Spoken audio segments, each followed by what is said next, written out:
Assalamualaikum warahmatullahi wabarakatuh. Perkenalkan, nama saya Yani Martini dari kelas Sistem Informasi semester 5 dengan NIM 18 SI022. Di sini saya akan menjelaskan metode dualitas untuk memenuhi tugas UTS pada mata kuliah riset operasi dengan dosen pengampu Ibu Karina Nur Wijayanti SPD MPD. Baik, di sini saya akan menjelaskan terlebih dahulu definisi masalah dual. Secara sistematis, dualitas merupakan alat bantu masalah LP yang secara langsung didefinisikan dari persoalan aslinya atau dari model LP primal. Dalam kebanyakan perlakuan LP, dualitas sangat tergantung pada primal dalam hal tipe kendala, variabel keputusan, dan kondisi optimum. Oleh karena itu, dalam kenyataannya, teori dualitas secara tegas tidak diharuskan penggunaannya. Primal dual menunjukkan hubungan secara simetris dengan ketentuan sebagai berikut. Yang pertama, koefisien fungsi tujuan primal menjadi konstanta ruas kanan dual. Yang kedua, konstanta ruas kanan primal menjadi koefisien fungsi tujuan dual. Yang ketiga, semua kolom primal menjadi kendala dual. Yang keempat, semua kendala primal menjadi variabel keputusan dual. Yang kelima, koefisien kendala dari variabel primal menjadi koefisien yang berkorespondensi dan kendala dual. Selanjutnya kita akan masuk ke contoh soal. Assalamualaikum warahmatullahi wabarakatuh. Kita lanjut ke contoh soalnya, di mana contoh soal ini yaitu mengubah bentuk primal menjadi dual. Bentuk primalnya yaitu minimum 2Z sama dengan 2x1 plus x2. Kendala-kendalanya yaitu x1 plus 5x2 lebih dari atau sama dengan 10. Kendala yang kedua, x1 plus 3x2 lebih dari atau sama dengan 6. 2x1 plus 2x2 lebih dari atau sama dengan 8. Dari kendala-kendala dan fungsi tujuan ini kita ubah menjadi bentuk matriks terlebih dahulu, di mana Z sama dengan nilai dari baris pertama ini kita ambil dari kendala pertama. Nilai dari baris kedua ini kita ambil dari kendala kedua. Seterusnya, nilai dari baris ketiga ini kita ambil dari kendala ketiga, dan nilai dari baris keempat ini kita ambil dari fungsi utamanya. Setelah matriks Z ini kita ubah menjadi Z transpose, di mana kolom pertama menjadi baris pertama, kolom kedua menjadi baris kedua, dan kolom ketiga menjadi baris ketiga, dan seterusnya.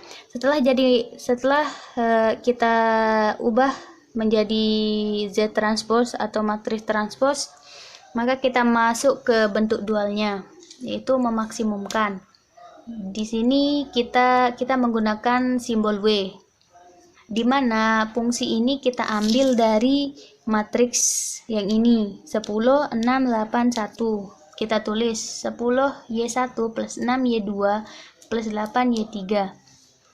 Sedangkan kendala yang ini kita ambil dari baris pertama dalam matriks transpose ini 1, 1, 2, 2. Kita tulis Y1 plus Y2 plus 2 Y3 lebih dari kurang atau sama dengan 2. Kenapa simbolnya kurang dari? Karena pada primalnya itu lebih dari. Pada dasarnya primal dan dual ini lawan jenis.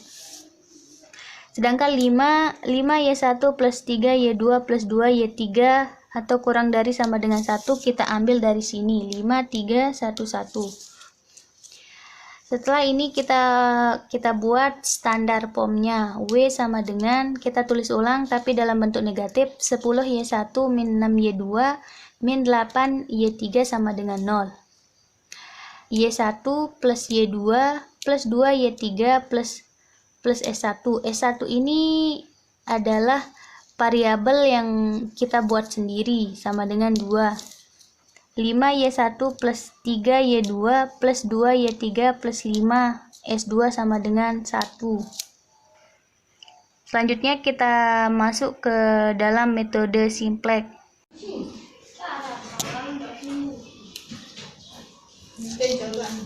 Saya akan menjelaskan metode simpleknya. Metode simpleknya dengan tabel, di mana dalam tabel ini ada basis W, Y1, Y2, Y3, S1, S2, NK, dan indeks. Indeks ini kita hasilkan dari hasil bagi dari nilai kanan di bawah negatif. Sedangkan nilainya ini kita ambil dari fungsi yang ini. Nih, 10, 6, 8, 0. Ini. Karena di sini W-nya kosong, maka di sini nilainya 1. Y1-nya sama dengan negatif 10, Y2-nya sama dengan negatif 6, Y3 sama dengan 8, S1-nya karena S1 di sini 0 dan S2-nya juga 0, maka kita tulis nilainya 0. Sedangkan nilai kanannya yaitu 0. Terus fungsi yang kedua ini kita tulis di sini. W-nya karena di sini W-nya 0, maka di sini nilai W-nya 0. Y1 sama dengan 1, Y2 sama dengan 1, Y3 sama dengan 2, S1-nya sama dengan 1, dan S2-nya enggak ada, makanya nilainya 0. Sedangkan nilai kanannya 2, maka di sini kita tulis 2. Seterusnya di fungsi yang ini 0, 5, 3, 2, 0, 1, 1. Sekarang kita cari indeks. Indeks ini adalah yang pertama kita cari negatif yang paling besar, yaitu 10. 10 ini kita bagi dengan 2, dimana 10 bagi 2 sama dengan 5.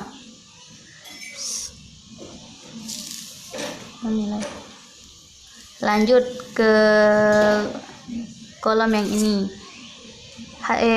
Nilai yang ini kita tulis ulang dari nilai yang ini, baris yang 2 baris yang ini kita tulis ulang di sini. Sedangkan nilai yang ini kita ambil dari 10 bagi 5. 10 bagi 5 sama dengan 1. Negatif 10 bagi 5 sama dengan 1. 3 per 5, 2 per 5, 0, 1 per 5, 1 per 5. Kita lanjut ke kolom yang ini.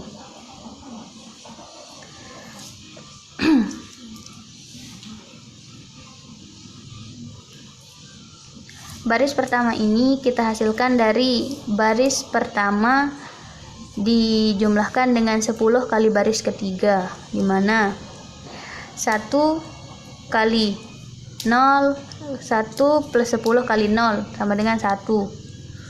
Negatif 10 ditambah 10 dikali 1 sama dengan 0. Negatif 6 dikali 3 per 5 ditambah 10 dikali 3 per 5 sama dengan 0.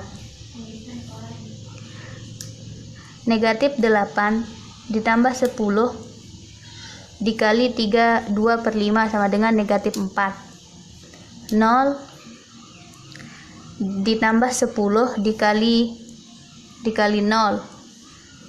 sama dengan 0. 0 ditambah 10 dikali 1 per 5 sama dengan 2. Untuk nilai kanannya 0 ditambah 10 dikali 1 per 5 sama dengan 2. Untuk baris keduanya ini kita dapatkan atau kita hasilkan dari baris kedua dikurangi baris ketiga. Contohnya 0 kurangi 0 sama dengan 0. 1 kurangi 1 sama dengan 0. 1 dikurangi 3 per 5 sama dengan 2 per 5. 2 dikurangi 2 per 5 sama dengan 8 per 5. 1 dikurangi 0 sama dengan 1. 0 dikurangi 1 per 5 sama dengan min 1 per 5. 2. Kita lanjut ke tabel sebelah kanan, dimana dalam tabel sebelah kanan ini sama dengan hal yang ini, ada basis W, Y1, Y2, Y3, S1, S2, NK sama indeks. di mana nilai yang ini kita ambil dari nilai yang ini juga. Baris yang pertama ini kita ambil dari sini. Baris kedua ini kita hasilkan dari penjumlahan baris pertama ditambah 4 baris ketiga. Sedangkan baris ketiga yang ini kita hasilkan dari baris kedua dikurangi 2/5. Hasilnya yang ini. Jadi hasilnya yang ini. Sekian, wassalamualaikum warahmatullahi wabarakatuh.